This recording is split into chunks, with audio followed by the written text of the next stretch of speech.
Hello guys, my name is Kirti. आज हम बहुत ही बेसिक टॉपिक करेंगे, जलवायु परिवर्तन का, डिफॉरेस्टेशन, वनों की कटाई। ये शंकर आईएएस का टॉपिक है, उसमें से इसके नोट्स बने हैं।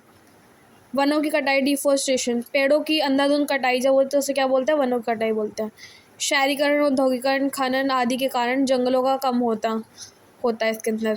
औद्योगिकरण क्या होता है? फैक्ट्रीज जब लगाते हैं। शहरीकरण जब शहर बसाते हैं। खनन जब एक्सकवेशन मतलब ज़मीन में से कुछ निकालते हैं। इन सब कारणों से क्या होता है? जंगलों का कम होता है। वनों की कटाई के कारण क्या है? स्थानांतरण कृषि, शिफ्टिंग कल्टीवेशन।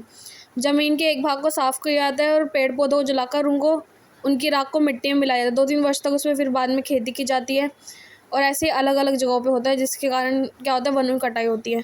विकास परियोजनाएं चलाई जाती है ज़मीनों पर, जैसे जल विद्युत, बड़े बांध, जलाशय, रेलवे लाइन्स रखें, तब भी हम क्या करते हैं? वनों की कटाई करते हैं।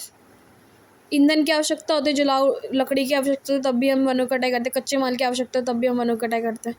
अगर हम वनों की कटाई करेंगे तो क्या होगा? वर्षा कम हो जाएगी और मृदा अपरदन अधिक हो जाएगा। मतलब जो हमारी मिट्टी है वो क्या होगी? कमज़ोर हो जाएगी और भूजल कम हो जाएगा, ज़मीन का पानी कम हो जाएगा और जैव विविधता हानि।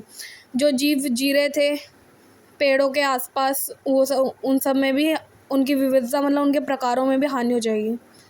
अब कुछ क्वेश्चन है इसके। निम्नलिखित में से कौन सा वनों की कटाई का प्रमुख परिणाम है? तो वनों की कटाई से क्या होता है? मृदा अपरदन होता है, मृदा हमारी कमज़ोर हो जाती है। वर्षा में वृद्धि होती है? तो नहीं भाई, वर्षा तो कम हो जाती है। जैव विविधता में वृद्धि होती है? नहीं भाई, कम हो जाती है। वायु गुणवत्ता में सुधार होता है? तो ऐसा नहीं होता जब वनों की कटाई होगी तो वायु गुणवत्ता भी बेकार हो जाएगी। इसके बाद निम्नलिखित में से कौन सा कारक मृदा उत्पादन को बढ़ाता है? समोच्च जुताई, ढाल के साथ मिट्टी पलटना, वृक्षारोपण, वनों की कटाई, टेरेस खेती। तो मृदा अपरदन किस कारण होता है?